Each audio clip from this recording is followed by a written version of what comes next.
Welcome to A Growing Concern. As you saw, we're going to talk a little bit about animals tonight. The animal is going to be the sea lion. Mankind has created an awful lot of devastation upon this planet. And it seems like the more devastation we cause, we just keep digging and want to cause more. And to me, that's the situation with the sea lions. And we're going to talk at length about that tonight. The whole hour, we got a little video to play. We got some photographs that we're going to show. And we have two folks that are going to come on and talk about this. We have Kat, who's here from the Sea Lion Defense Brigade, right? Right. And Matt Rossell, who is with the local, was it chapter of the, is that what you call it? Yeah. In Defense of Animals, and you're the Northwest Director? I believe we were on about a year ago and we talked about this. And I haven't seen a whole lot on the news lately, but it's in and out. And the what's happening is the sea lions are being, I think they're being hazed, they're being trapped, and some of them are being, what's the word they use, terminated? Killed. Killed. They actually use the word killed. Well, at least they're telling it like it is anyway. And I know the tribes, a lot of the tribes, at least the Columbia River Intertribal Fish Commission is down with this because it's interfering with their ability to trap the salmon. And the decision was made by the Oregon Department of Fish and Wildlife to intervene and stop the sea lions from feeding the salmon as they circle by the dam. And there's a lot of folks that don't agree with that particular way of doing things. And Kat and Matt tonight are two of the ones that disagree with that. And first we'll just start off. Did I kind of give a decent thumbnail sketch of what's going on there? Sure did. All right, good. So I'll start with Matt. Why isn't that a good idea to help save the salmon? Because we spend so much money, so much effort. You know, judges make decisions, and agencies have problems following the directives of the judges. And why isn't it a good idea to protect them that way? Well, the sea lions have every right to be in the river. This is their native habitat. The male sea lions that we see, the California and Steller sea lions we see at the dam, are doing what they've done for tens of thousands of years, which is the males migrate up this time of year. They'll be heading south to mate later on, but this is a part of their migratory path. It's actually a sign of river health. The fact that we're seeing more sea lions in the river is a sign, at least one part of this river ecosystem that is recovering. Unfortunately, the salmon are not recovering, but it has nothing to do with sea lions. Sea lions and salmon have coexisted for tens of thousands of years. Predators actually help their prey to stay strong. The sea lions help feed the ecosystem because when they eat salmon, they feed a lot of other beings as well. The parts of the fish that they don't eat drop down into the water and allow other creatures to be fed. You'll always see seagulls flying overhead. They're eating too. Everyone eats when the sea lions eat, and it's a part of nature. That's why they call it ecosystem. That's right. So there's nothing, I mean, on its face, it is ridiculous to kill an animal for eating. That's essentially what these sea lions are getting a death sentence for doing nothing more than eating. And the fact is that they're also a protected species, and this is being challenged in court. There are two active court cases right now. One, the Humane Society of the United States, is in federal court, and the appeal was heard, and we're awaiting a decision. That case is challenging the legality of them removing any sea lions at all, because all these pinnipeds are protected species. They're protected by the Marine Mammal Protection Act, and they have not met the threshold of the law, which requires them to prove that the sea lions, in order to lethally remove them, to kill them, under Section 120 of the Marine Mammal Protection Act, they have to prove that the sea lions are making a significant impact. And they're not. They're eating a very small amount of fish. They're eating between 0.2% or at the most 4% of the spring run. And this is at the same time, Fishermen are allowed to take now this year 16% of the same run, and that's called an insignificant impact, and yet the sea lions are considered significant. So it doesn't make any sense, and there's a lot about this plan that doesn't make sense. I mean, we feel that it has way more to do with politics. It's a distraction from the real problems that face salmon. It's not looking at the dams that are wreaking havoc on salmon recovery, the habitat destruction, the non-native fish that are introduced for fishermen. Those, in fact, there was a recent report out by the National Marine Fisheries Service that show that these non-native species of fish that have been introduced are eating, millions of the smolt, salmon smolt, and decimating salmon populations, and overfishing. We still have gill nets out in the Columbia River. So what fish have been introduced that are causing a problem? I hadn't heard that. Mainly it's the walleye and largemouth bass that are the two biggest culprits. Well, they can live in warmer water too, so they're probably more adapted to the changes that are going on in Columbia. Right. Mm-hmm. Right. So I mean, we feel like they're spending a lot of money. The other thing that is becoming more clear since the last time we were in your studio talking about this is that it's becoming really clear that it's not working. The plan is it's not protecting salmon. It's not saving fish. Their own data, the data that's being collected by ODFW, the data being collected by the Army Corps, is showing that no matter how many sea lions they kill, and they've killed 9 this season already, no matter how many they've removed, and there's been some 33 removed in the program so far, or something in that number, new sea lions are taking their place. So we're seeing every season new sea lions that we hadn't seen before, and this is what was predicted in the environmental assessment. It was predicted by the Pinniped Task Force that made the decision to kill sea lions. They predicted that it's very likely that just as soon as you remove a sea lion, a new one's going to step up, and that's exactly what's happening. And the sea lions are eating about the same number of fish that they do, regardless of how many you take out. They're eating about 4,000 fish below the dam, and that number has been very consistent. So the program isn't working, and it's wasting millions of dollars that could actually be spent for real salmon recovery. Mm-hmm. Well, like you just mentioned, you were here a year or so ago, and since then, Kat, you've really jumped on this issue. I know, and you've done a lot of work with it. And there's been 9 of them that have been killed so far. Nine legally that have been killed. Every year there are vigilante killings, and that's another problem with this program. Since the government gave its wink and nod to deal with the salmon crisis by killing sea lions, we've talked with people who do necropsies and things and found that the number of animals that are being killed illegally by fishermen has jumped also. So, there's 9 that the state has taken out, and then, we don't even know how many have died as a result of this just by vigilante killings. Mm-hmm. Well, Matt mentioned there was 9 that were killed and 30 that were removed. What do they do when they remove them? Well, over time, most of the ones that were removed were lethally removed. They were killed. Some of them went to zoos. The thing is, they don't have any more space there's no zoo that wants to take any of these animals in. But what we saw last year was because it looks a little better to the public to say, well, we'll put them in zoos if we can. They kept saying that, and then when they would catch them, they would say that the animals were sick, that they had this gamma herpes virus that some sea lions are getting from the PCB pollution in the Columbia.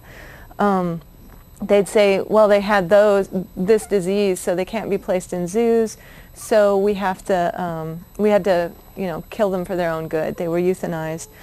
But in fact, those animals were killed usually the same day, and it takes days to get the test results back to be able to confirm whether they had that disease or not. So it's kind of a public relations ploy, at least from what it appears to me, that they were trying to say, well, you know, we're going to put them in zoos and do everything we can to avoid killing them, but really what they did was just kill them. Mm-hmm. And you just cover their tracks. Mm-hmm. Well, you know, that brings up the idea, the question of the media. The media does cover this, but do they really dig around? Did they come up with the fact, like you just mentioned, or is that just basically what activists have to do is get out there and find that information out? The corporate media coverage so far has been really poor in this. I mean, we feel that most of the public, the majority of people that we talk with, don't support the killing of the sea lions. Even up there, we have the Seawolf, the mobile monitoring station up there at the dam. And our monitors up there talk with fishermen, and even a lot of the fishermen don't support the killing of sea lions because it just doesn't work, and it's not going to save a single salmon. I think Matt already said their own numbers are showing that it hasn't saved any salmon. The same number of salmon are eaten by sea lions, you know, every year. The ODFW did try to claim, and the media widely reported, that it saved around 1,500 fish, because what they did was they looked at the number of sea lions they took out and tried to figure out how many those sea lions would have eaten. So they said that it saved that many fish. But in fact, the number of fish overall that was observed being eaten by sea lions is the same, and at the same time, the number of fish killed by human predation went up by thousands because again, as Matt said, the fishing quota was at 9% when the lethal removal program started. It went up to 13%. It's now at 16%. So we're not saving any salmon with this program. Mm-hmm. Well, you both mentioned fishermen. Now, does that include sports fishermen, commercial fishermen? I mean, right. Yeah. What are the each group gets a specific amount, or are they just lump them all together? Yeah, there's a lot of competition between the groups over who's going to get what. You know, they each get their share of things, but altogether the human predation is much higher than the sea lion predation on salmon.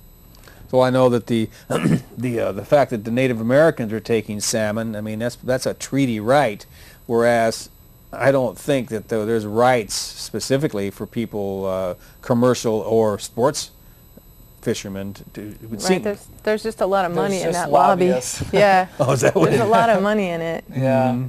Yeah, and they do work very hard to try to continually, take more and more.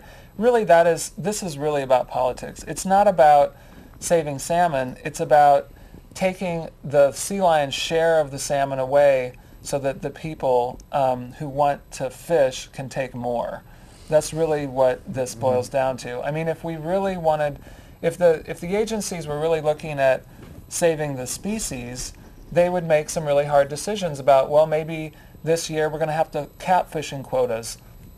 Let those excess fish go spawn. If we really are looking long term and trying to save the species, we wouldn't be so short-sighted, and we would be making some better decisions about what the salmon really need.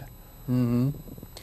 So the issue is the sea lions are collecting at the base of Bonneville Dam, and I've also been hearing that they're starting to collect at the falls in Oregon City. Now, is that just a hyped issue for the media to talk about, or is it really an issue? It's an issue. The thing about this, the sea lions have always come up these rivers, and they've always followed the salmon up these rivers. And one of the really ironic things about the fact that they're starting to haze on the Willamette right now, which is the first step toward getting a Section 120 waiver, which means they're probably planning to kill sea lions there as well. Because they're a protected species. Right. One of the ironic things about this is that they're saying that they have to do this because there's that falls there, and the sea lions are catching salmon below the falls, which is something we've been saying all along. There was a huge falls on the Columbia River before there was a dam there, and the salmon pooled there, and the sea lions hunted for them there for thousands and thousands of years. Yeah. Right, and it was not detrimental to the species at all. There were millions and millions. There were literally tens of millions of salmon there and thousands of sea lions there at the time that Lewis and Clark came. But now in 150 years of humans being building dams and having the commercial fishing industry on the river, the salmon are decimated, and now they're looking for somebody to blame. And the fact is, a lot of people think that sea lion predation on salmon is a new thing because they don't remember seeing this many sea lions. But that just shows how out of touch we are with our own environment, because the reason why nobody remembers these sea lions being out there on the river is that humans hunted them all. There were once thousands and thousands of sea lions out there, and they were hunted almost to the, well, they were hunted to the brink of extinction. At the same time that the salmon were disappearing, so were the sea lions. And it's been only since the Marine Mammal Protection Act stopped the killing that the sea lions are starting to just return to their natural habitats. There also used to be harbor seals on the Columbia River, and we haven't seen them returning yet. But we are starting to see the sea lions come back. So the fact that they're now on one river they're saying, well, this natural barrier is a problem, but on the other river they're saying, well, we put this big dam here, so now we have to do something to manage away these sea lions. It's just kind of ironic. Mm-hmm. It seems that way. The sea lions, you know, they're out in the ocean. Why is no problem with them out there? You know, are they out there eating salmon as well? Well, 10% of a sea lion's diet, between 10 and a high of 30% of a sea lion's diet is salmon. They've done stomach content studies and scat studies, and as they go higher up the river, the percentage is toward the higher end, and out in the ocean it's toward the lower end. But that means 70 to 90% of their diet is other fish that would compete with salmon or would eat salmon. So they're actually helping to keep things in balance.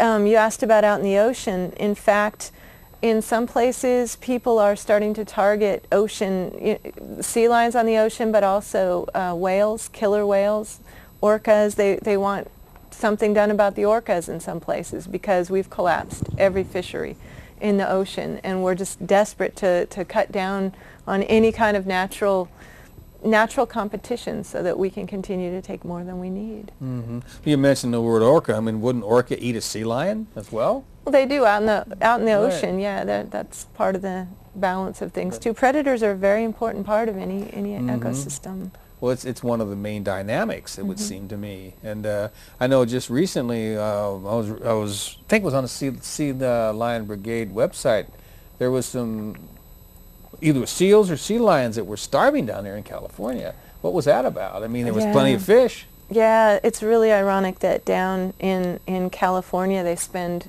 the entire summer trying to save the lives of these mostly pups are starving to death. And they're finding record numbers, and this has been going on for a couple of years now. One of the factors they're thinking is an El Nino, but it started before the El Nino temperature changes came and caused the ocean patterns to change, and the fish that they would normally eat moved out farther. But they started seeing the starving pups about a year before the El Nino could have come up this far to impact them up here. I was talking with the people down at the Marine Mammal Center in Sausalito about this, and they were trying to figure out, well, why are they starving? At the same time, they started finding dead terns and dead cormorants washing up on the shore. Well, all three of these species are species that the fishermen are claiming that they're, in competition with over these fish. So it wasn't too surprising to me that at the same time all of these guys are starving and they're trying to save them. All of a sudden there was an accident out in the ocean. One of the anchovy fishing fleet, one net broke, and tens of thousands of dead anchovies washed up on the shore, and that was one net, and it just kind of covered the beaches of a whole swath of California.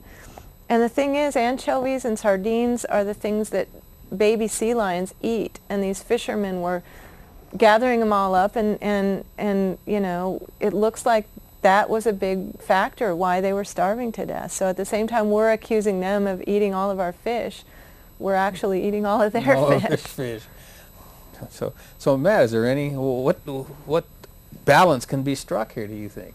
Would you advocate for? Well, I think that as long as we focus on sea lions, we're not looking at the real issue. And until we focus on the human issues that are causing all these fish populations, salmon and other fisheries to collapse, we're not going to get anywhere.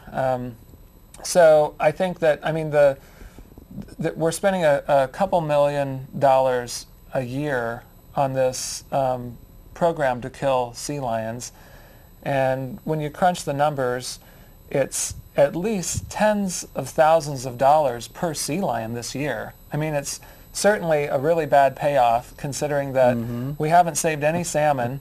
The sea lions are still eating the same number, and we're spending tens of thousands of dollars to kill each sea lion. It's really a bad proposition. So, I mean, we would argue that all that money should be spent on figuring out other ways of salmon recovery, other methods. You know, I think one place to start, and I believe this is true, that the Columbia River is the last river that still allows gill nets. And this is like a commercial gill net operation on the Columbia River. Certainly that is taking thousands of salmon.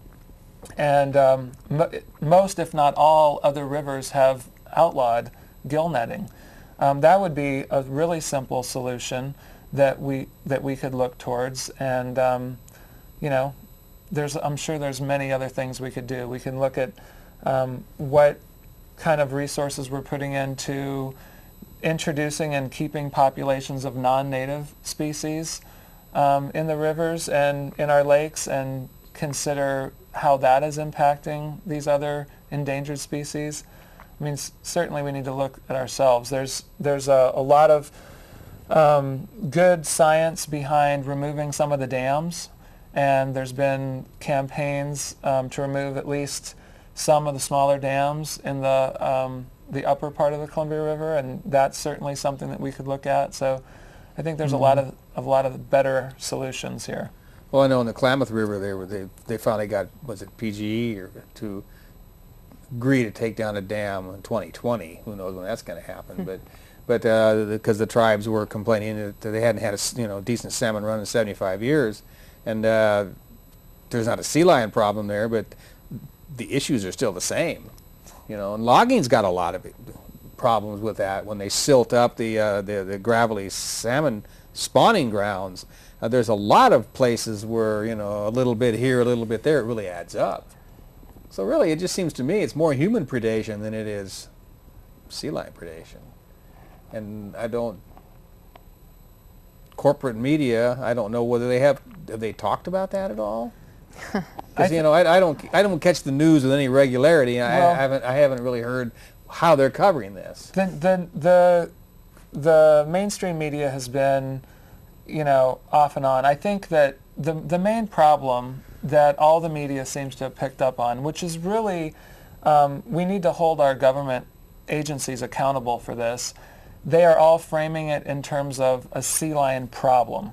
And that is, ODFW is directly responsible for that because they are propagating that kind of language, and that's framing it in the wrong way. I mean, the sea lions are not a problem. In fact, they should be talking about, in honesty, that the sea lions are back. This is a part of their historic range. They migrate up here seasonally, and they're just doing what they do. And Oregon Department of Fish and Wildlife, Washington Department of Fish and Wildlife, these agencies have a mission to protect wildlife, and these are native species. So they should not be being dishonest with the public. I think that they're framing it in a way to justify killing these protected animals. And of course the media picks up on that. The media has not been, you know, there's not a lot of good, you know, journalistic sort of investigations that have dug any deeper. So the media just reports whatever they're told by the agencies, and they're really framing this in the wrong way. Yeah, well, how you frame a problem determines what solutions are available. Yeah. And excludes solutions. Exactly. Yeah, I mean, it's basically people are delivered this message that there is a problem, what are we going to do about it, instead of, you know, really looking at salmon recovery. I mean, how many, and there haven't been a lot of stories about necessarily about the sea lions, but there sure have been a lot of stories about sea lions relative to how many stories there have been about, you know, problems with the dams, problems with overfishing. I haven't seen a single news story about fishing quotas going up. I haven't seen any news stories about gill nets in the river or any of the other things that are really truly the issues. So the sea lions have become a giant distraction and sort of a scapegoat for these agencies to not have to really deal with the real issues. Well, we've been talking quite a bit about things generally and kind of abstractly and the politics of it, but Kat, you put together a little video that brings this right down to the actual animals themselves. You know, we can play, it's got about a 7-minute piece. I know I got this video from you a year or so ago, and we actually played it on the show one time, but I think this warrants another play, and you might talk a little bit about it because it's a specific sea lion that this is about, right? Well, this I started the video last year on the day that the killings started, and it was really hard to do because there was so many reasons why they shouldn't have started killing in the first place, and these are animals that I know really well. I've been down there with them for almost a decade now, and you get to know them and you get really close to them, and so I've been filming them and things, and then all of a sudden to know that they're in danger, and you know, we should have been able to stop this. We should have, if the world made sense, we should have been able to save every one of those sea lions. But last year, you know, they just kept killing them over and over and over, and it was really, really hard. And you see a lot of that frustration in this video, you know. But they actually, at the end of the video, it talks about how many sea lions had died. And as Matt said, they've been killing a lot of them again this year. So the toll has risen. I think frustration is too calm of a word. I think anguish might be. It was the folks who are tuned into animals, and it's more than just frustrating. And I think this comes out in your video very, very clearly. So we'll go into that, and we'll come back in about 7 minutes, and we've got a few photographs, and we can continue, and then we'll open up the phones. Either euthanize or shoot the sea lions. Now, of course, authorities say there are all sorts of safety restrictions when it comes to shooting these sea lions, and that they would, of course, try to keep that out of the public eye as well. Euthanized or shot, wildlife officials say they'll be very careful to do that away from the public view.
traps to catch and kill California sea lions are now open at the Bonneville Dam.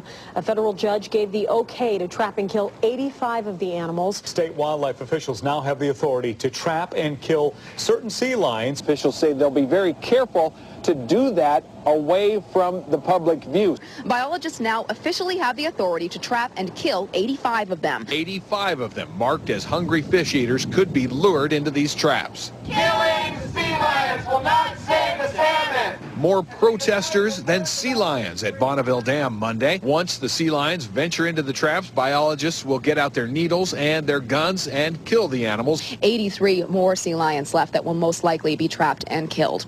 That would leave another 83 California sea lions that could be trapped, euthanized, or shot. Starting today, wildlife officials have the okay to trap and kill sea lions who they say are eating too many salmon and steelhead near the Bonneville Dam. How does the predation rate by sea lions compare with the predation rate by humans? Well, humans don't predate on salmon. Well, they're fishing 13% legally though right now, and the sea lions are taking 4%, but nobody's shooting fishermen.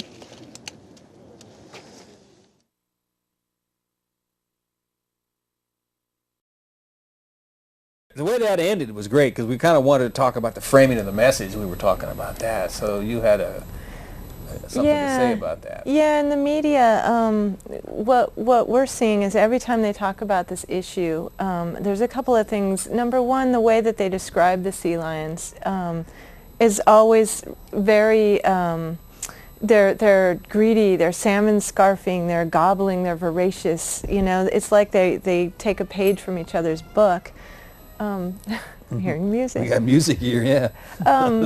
But then the other thing that the corporate media does is, and they're getting it from the ODFW, I'm sure, they're framing it in terms of an issue. It's one or the other. We have to choose between the salmon and the sea lions, and so people will say, well, we don't really want to choose, but we have to choose because the salmon are such an important keystone species. And what we've been saying all along is it's not a choice. You don't have to choose between those two species. Those two species co-evolved together over tens of thousands of years. They're supposed to be on that river together. And it's just, you know, when you frame it that way, it only leaves one option. And what the fishermen will accuse us of is being irrational and emotional, because they'll say, well, the sea lions are cuter than the salmon, and that's why they care, because the sea lions are cute, you know. But that's not at all what this is about. That implies that we're using, that we're being irrational, and this is emotional reasoning and not rational logical thinking. We're going by the data. You know, the data shows that this program doesn't work. And reams of studies have shown that you cannot save one target species by wiping out its natural predators to make room for us to prey on more. You just can't do it. It's never worked. ODFW of all organizations should be well aware of that, because many of their blunders have been the cause of studies that have showed this. But there we are out there, you know, and so the people that are thinking irrationally and letting their emotions run away with them are the people that are blaming the sea lions and wanting it's a lot of vengefulness on the part of the fishermen. And they're not talking about saving salmon. What they're talking about is they're taking fish right off my hooks, and they're taking fish right out of my nets. Well, a fish on a hook and a fish in a net is a dead fish. That's not a fish that would have been saved. That's a fish that would have died, but, you know, someone else would have gotten it. Mm-hmm. Or it could have lived out its cycle and spawned or whatever and continued. Had it not been in a net or on a hook, sure. Yeah, it could have continued its part in the ecosystem. So that's very true. We also got some pictures we're going to show in a few minutes here, but you mentioned earlier that there was two lawsuits, and you mentioned one of them. Can you kind of recap what that one was real briefly? The initial lawsuit that has been dragging out in the federal courts. Humane Society of the United States is suing, challenging the legality of the program, saying that they haven't met the threshold. The government has not shown that the sea lions are making a significant impact, which is what is required by law for them to be able to kill a protected pinniped, a sea lion. The second lawsuit, In Defense of Animals, the organization I work for, filed a lawsuit on behalf of one sea lion, which we named him Willie, and his brand number was C657. Willie was a sea lion which was a case of mistaken identity.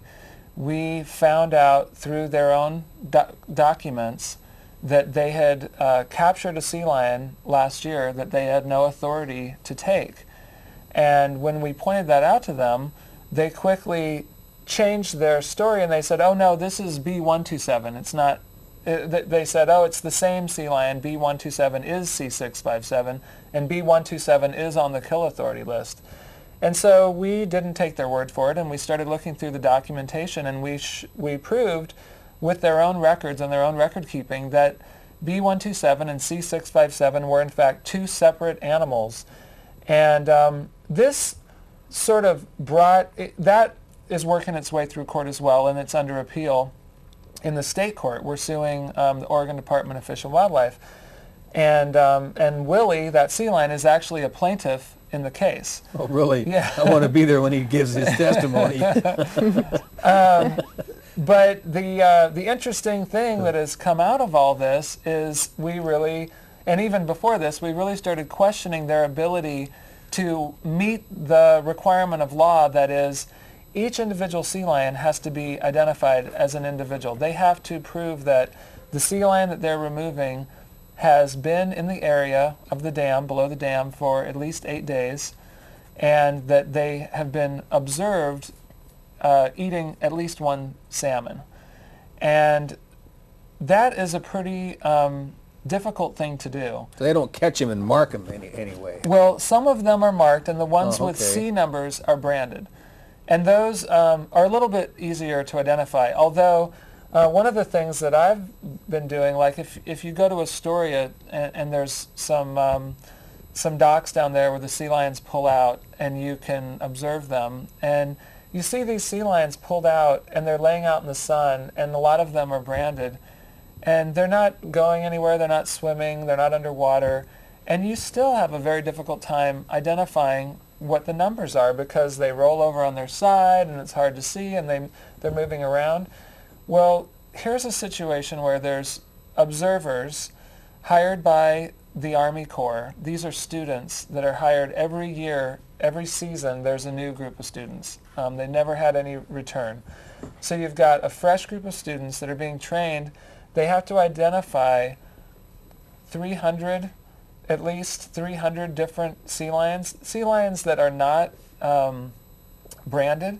There's at least 300 of them that are B numbers, which are not branded numbers. They're sea lions that they claim they can identify by unique markings, like they'll have a scar on their side or some unique feature. And here's some students that from 100 yards away, when a sea lion, and if you see the way that they eat, they come up out of the water with a fish in their mouth, and then they submerge again. And in that moment, that student is going to tell that particular sea lion from the other 299 sea lions and be able to accurately and without a doubt say this was B127. Or, I mean, it's becoming really ridiculous and difficult to believe that they can meet the requirement of law. And we've been challenging this. We asked for a meeting. We've actually asked. Well, we asked to observe their observers. We want, seeing is believing. We want to stand up there on the dam with your observers and really see what you see, and we want you to show us how you can tell these different sea lions apart. Well, they've refused. Of course, they've refused to give us access. And they did grant us one meeting in their Portland offices where their biologist, Robert Stanzel, came in with a big, thick file full of photos and documentation. And really, at the end of that hour-long meeting, there were really more questions than there were answers. And I left with that meeting with more doubt than I went in with their abilities. And it was after that meeting that they denied us access. And Mr. Stansel said, I don't care, you guys can come out and observe. But it had to go up through the chain of command, and someone above him said no. They didn't really cite any security concerns. I mean, of course, we wouldn't be a security concern. We could go through any kind of security checkpoint that they wanted us to. It would be fine. They just cited that it didn't really serve their interest, and that was about it. So their interest rather than the interest of the individual animals or the ecosystem. So or the it's public all who about- pays the them. public who's or paying the for all public this. is paying for it, all right. Yeah. So that's what it gets down to. It gets down to the agency itself maintaining its own lifestyle or whatever. Well, I see that. So, we're getting down to about 15 minutes. We have a few photographs. I guess they're your photographs, so we'll put these up on the screen here, and you can talk a little bit about them. They're, Sure. I'm sure you know these by name. There's one of them. Oh, They are cute. Yeah, you can really see. These are very friendly animals that they'll come basically right up to you if you're down there. There's some that you'll hear from fishermen that they're aggressive and they've lost their fear of man because God knows everything should be afraid of man. But They have good reason to be. yeah, really, they're just curious and they're friendly. And on this particular day, you can see the nose of one there, and this one was coming over to kind of get a look at the other one. They're just fun to watch, And Is this a young one? no, It looks young it's- to me, Yeah, but- it's young. It's not a pup, but with the California sea lions, there's a bump on their head. It's called a sagittal crest, and You can see it right there, yeah. Yeah, but they get larger as they get older, so that is a kind of a young guy. Teen, maybe. Yeah, maybe. All right. And I'll That's talk to you. That's a great one, yeah. So they are kind of like, is that the sound they make? That almost a bark? Yeah, oh yeah, yeah. The stellars kind of roar and the California sea lions bark. And they have a lot of different sounds that they'll make. I mean, they're very communicative. They do have a language then. They do, sure, yeah. And they have a social structure as well that we're just starting to find out a little bit about. So they're like primates and cats. What is it? The felines and the canines, the penins you call them? Pinnipeds. Pinnipeds. They're all social animals then, Right. and they're all mammals. Yeah, they're very social. There was a couple that were killed last year that it was really sad. 578 and 579, they were branded, and the two of them, I used to see them for years. I'd be kayaking near St. Helens, and you could just see those two even before they were branded. They were just always together, and they must have been branded around the same time because their brand numbers are consecutive. So they probably hauled out together then.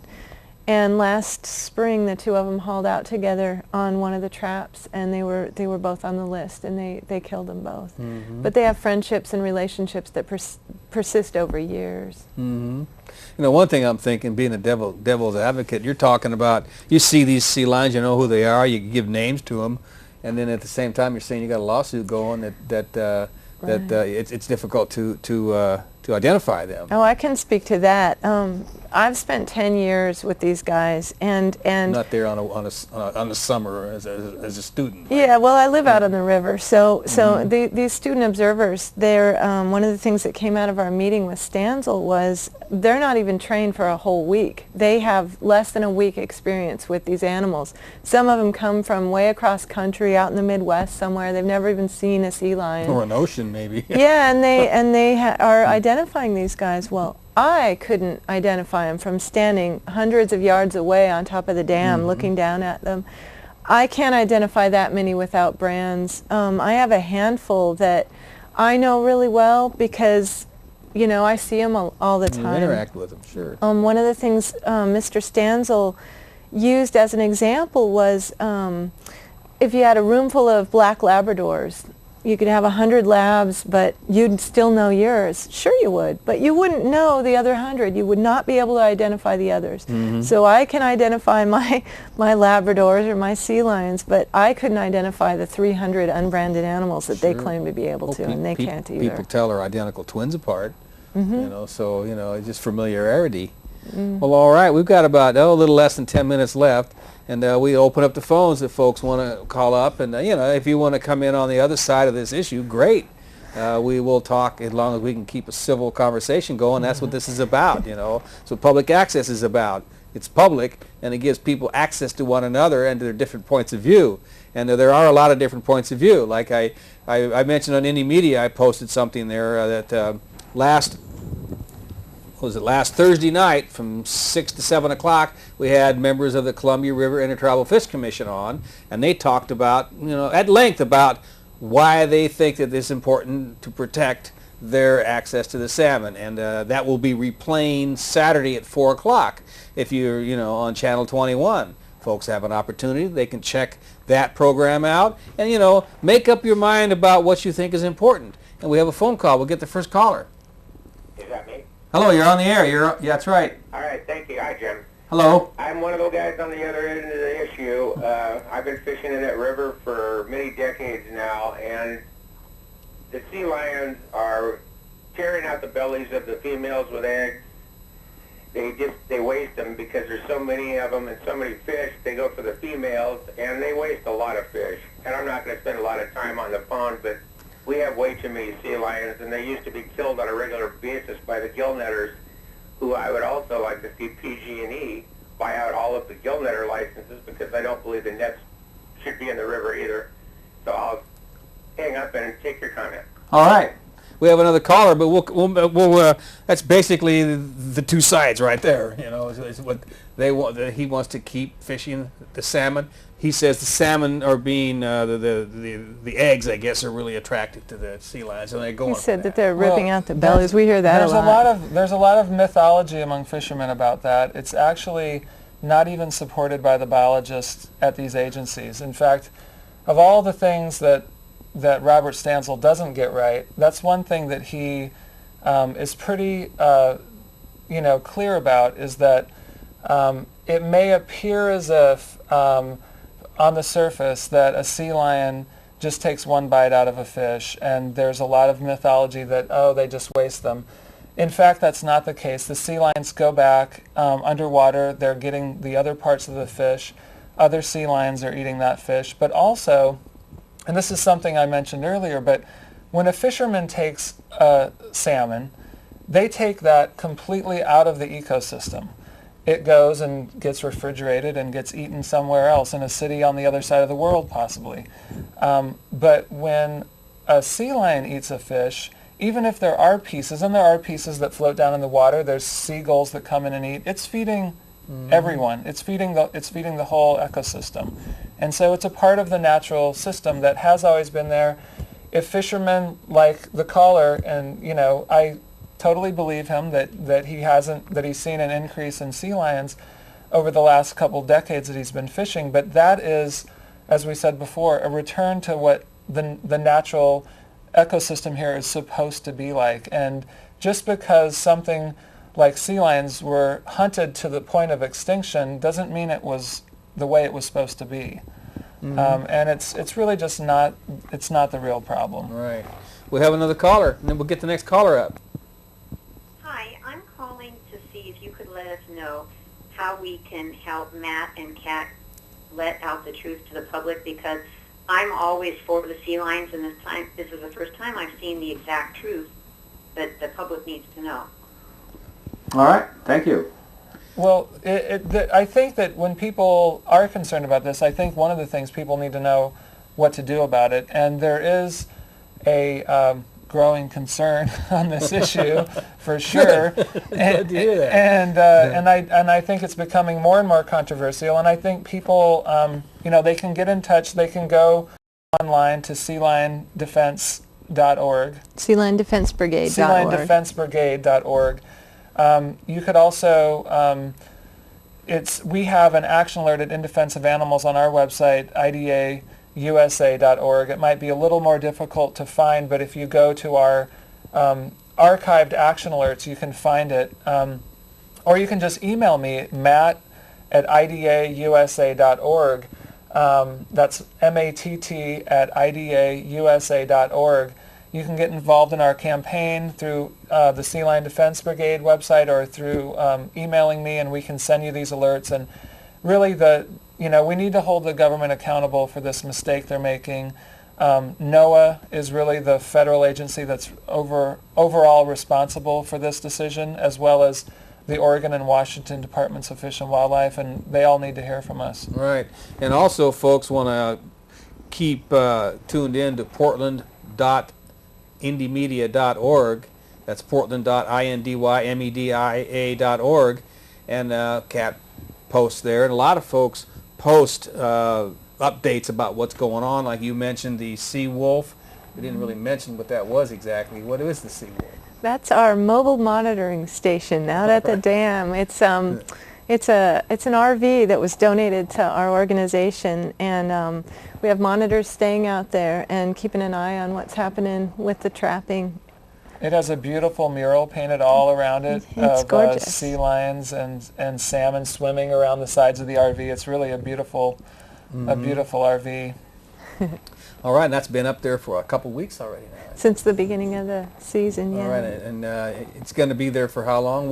How long is the season? Well, the killing can take place. They can kill these animals anytime. Last year they killed one in August, but the sea wolf is going to be there while the salmon run, while the spring Chinook run is going, and then after that, usually most of the sea lions, they clear out of the Columbia. Some of them will stay at the mouth of the Columbia, but most of them go down south and to their breeding grounds in Southern California. Mm-hmm. Well, you mentioned two different kinds of sea lions, I believe. Mm-hmm. What was that? There's the Stellars and then the California sea lions. The Stellar are the ones that come up here. Both come up. We have okay. both up at Bonneville Dam, but the Stellars are still protected under the Endangered Species Act, and so ODFW can't do a thing. They can't kill those ones legally yet, although there is talk about delisting them. But the California sea lions are no longer listed under the Endangered Species Act, but they're still supposedly protected under the Marine Mammal Protection Act. I see. So we're down to we got about 2 minutes left. Is there anything that you want to add to the mix here, Matt? I was just going to mention, actually, I just found this out. The sea wolf is going to be at the mobile monitoring RV that we just talked about.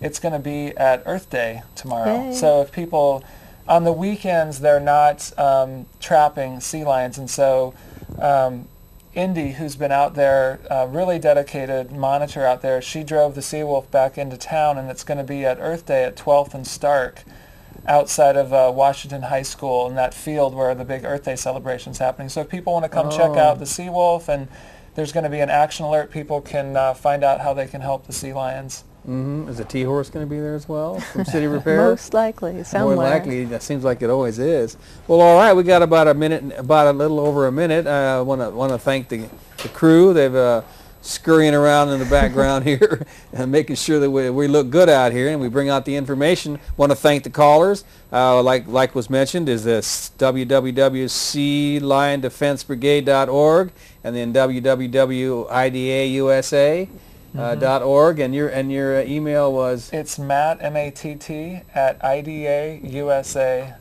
If you want to get involved, you can send me an email.